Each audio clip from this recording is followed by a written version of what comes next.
Chers lecteurs, chers auditeurs, la Bruxelles Star TV est aujourd'hui à la Quincaillerie à Bruxelles parce que nous avons la chance d'avoir parmi nous les gens de très belles régions françaises, la Bourgogne et la Franche-Comté. Nous avons Jean-Jacques Micou qui est président du comité départemental du tourisme qui va venir nous parler en quelques instants de cette belle région. Monsieur Micou, bonjour.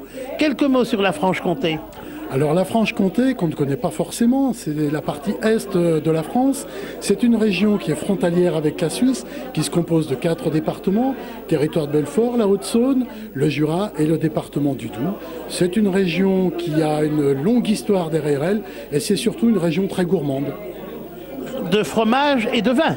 Fromage et vin, puisqu'en matière de fromage, nous avons des AOC comme le Comté, le Bleu de Gex, le Mont d'Or ou encore le Morbier, mais des fromages aussi plus atypiques comme la Concoyote.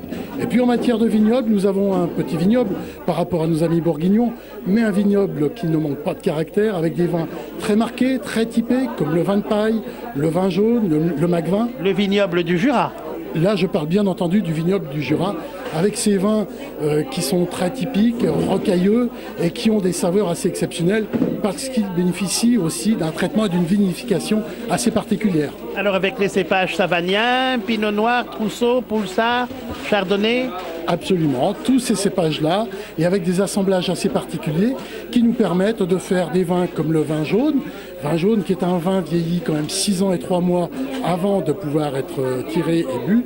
Lors de la percée. Lors de la fameuse percée du vin jaune, qui comme la Saint-Vincent tourne chaque année. Et puis le vin de paille, qui est un vin très particulier, puisque au moment de la vendange, on ne presse pas le raisin, on le met sur la paille, et c'est 3 mois plus tard, simplement, qu'on en extrait le nectar et le sucre, et un jus très particulier. C'est un vin passerier. Voilà, c'est un vin qui mérite aussi d'être connu, surtout parce qu'il a des saveurs et il a des particularités en termes de couleur et en termes d'accompagnement de plats. Et si on parle du vin jaune, notamment, il y a une recette extraordinaire, c'est une volaille de Bresse au vin jaune. C'est un grand moment que je vous invite à découvrir, bien entendu. Alors, comme grand terroir viticole, Arbois, Château-Chalon, Arbois, la ville de Pasteur. Arbois, ville de Pasteur. Pasteur que l'on retrouve également originaire de la ville de Dole. Il a vécu dans les deux. Et les premiers travaux de Pasteur ont d'abord été sur la vigne. Et c'est pas anodin, c'est parce qu'à Arbois, effectivement, il était voisin de parcelles de vignes. Et que tout naturellement, pour lui, il a essayé de stabiliser la vinification avant ensuite de lancer d'autres procédés. Et Château-Chalon, un très beau terroir. Un terroir exceptionnel, orienté sud-sud-ouest, avec des sols argilo-calcaires et puis un ensoleillement très agréable. Donc là, on est sur des pentes pas faciles à vendanger, on est vraiment dans des coteaux.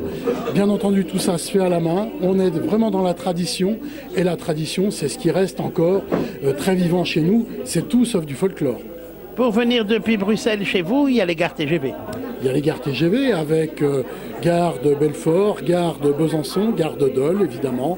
Et puis on a aussi un aéroport qui va se développer dans les années à venir, l'aéroport de Dole. Pour l'instant, il dessert surtout la Grande-Bretagne, mais on a des projets d'ouverture sur des lignes nord-européennes et j'espère que dans les prochaines années, ça pourra constituer, au-delà des autoroutes, au-delà des gares TGV, un nouvel accès à notre région. Chers amis bruxellois, la Franche-Comté, une région qu'il faut vraiment découvrir et qui est très riche, une palette de goûts, de saveurs, d'impressions olfactives, visuelles exceptionnelles. Monsieur Miclou, merci. Merci.